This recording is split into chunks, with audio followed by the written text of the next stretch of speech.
कैलाश पर्वत का रहस्य, आखिर क्यों कोई आज तक इस पर नहीं चढ़ पाया।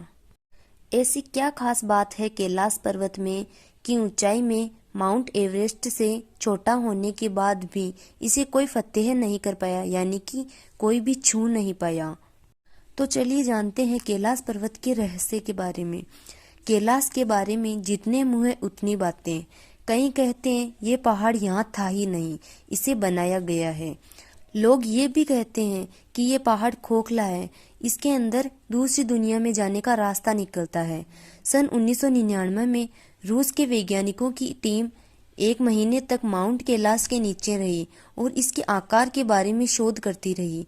वैज्ञानिकों ने कहा कि इस पहाड़ की तिकोने आकार की चोटी प्राकृतिक नहीं है, बल्कि एक पिरामिड है जो बर्फ से ढका रहता है। माउंट कैलाश को शिव पिरामिड के नाम से भी जाना जाता है। जो भी इस पहाड़ को चढ़ने निकला या तो मारा गया या बिना चढ़े वापस लौट आया। ऐसा क्या है इस कैलाश पर्वत में? पूरी दुनिया ने कैलाश पर्वत को विश्व का आध्यात्मिक केंद्र माना है। भारतीय वैज्ञानिक ये भी बताते हैं कि कैलाश पर्वत ने चीनी सरकार को धूल चटाई। सन 1980 में चीनी सरकार ने इटली के पर्वतारोही रेनहोल्ड मेसनर से कैलाश पर्वत फतेह करने की गुजारिश की। रेनहोल्ड ने कैलाश पर कदम भी रखने से मना कर दिया। सन 2007 में रूसी पर्वतारोही सर्गे सिस्टिकोव ने अपनी टीम के साथ माउंट कैलाश पर चढ़ने की कोशिश की। सर्गे ने अपना खुद का अनुभव बताते हुए कहा, कुछ दूर चढ़ने पर मेरी और पूरी टीम के सिर में भयंकर दर्द होने लगा। फिर हमारे पैरों ने जवाब दे दिया। मेरे जबड़े की मांसपेशियां खिंचने लगी और जीभ जम गई। मुंह से आवाज निकलना बंद हो गई। चढ़ते हुए मुझे महसूस हुआ कि मैं इस पर्वत पर चढ़ने लायक नहीं हूँ। मैं फौरन मुड़कर उतरने लगा, तब जाकर मुझे आराम मिला। कर्नल विल्सन ने भी कैलाश चढ़ने की कोशिश की थी। बताते हैं, जैसे ही मुझे शिखर तक पहुंचने का थोड़ा बहुत रास्ता दिखता कि बर्फबारी शुरू हो जाती और हर बार मुझे बेस कैंप लौटना पड़ता।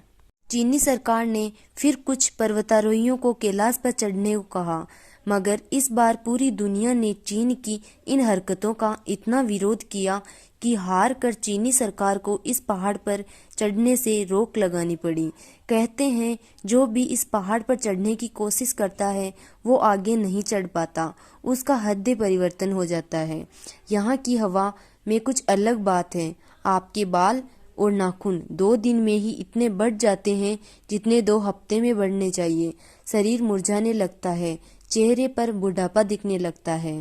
कहते हैं कि कैलाश पर्वत पर चढ़ना कोई मामूली खेल नहीं है। 29,000 फीट ऊंचा होने के बाद भी एवरेस्ट पर चढ़ना तकनीकी रूप से आसान है, मगर कैलाश पर्वत पर चढ़ने का कोई रास्ता नहीं है। चारों ओर खड़ी चट्टानों और हिमखंडों से बने कैलाश पर्वत तक पहुंचने का रास्ता ही नहीं है। ऐसी मुश्किल चट्टानें चढ़ने पर बड़े से बड़ा पर्वतारोही भी घुटने तक टेक देता है। वैसे भारतीय वैज्ञानिकों का मानना है कि इसका कारण वहाँ के वातावरण को माना जा सकता है। यह बात आश्चर्य करने वाली है कि जो बाल 2 हफ्ते में नहीं बढ़ सकते, वो बाल और नाखून 1 घंटे में कैसे बढ़ सकते हैं? किंतु अभी तक इसके पक्के सबूत नहीं मिल पाए हैं। हर साल लाखों लोग कैलाश पर्वत के चारों ओर परिक्रमा लगाने आते हैं। रास्ते में मानसरोवर झील के दर्शन भी करते हैं। लेकिन एक बात आज तक रहस्य बनी हुई है, अगर ये पहाड़ इतना जाना जाता है तो आज तक इस पर कोई क्यों नहीं चढ़ पाया है?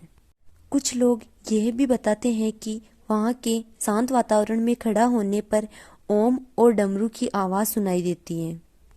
क्या आपको कैलाश पर्वत के बारे में कभी ऐसा कुछ सुनने को आया है?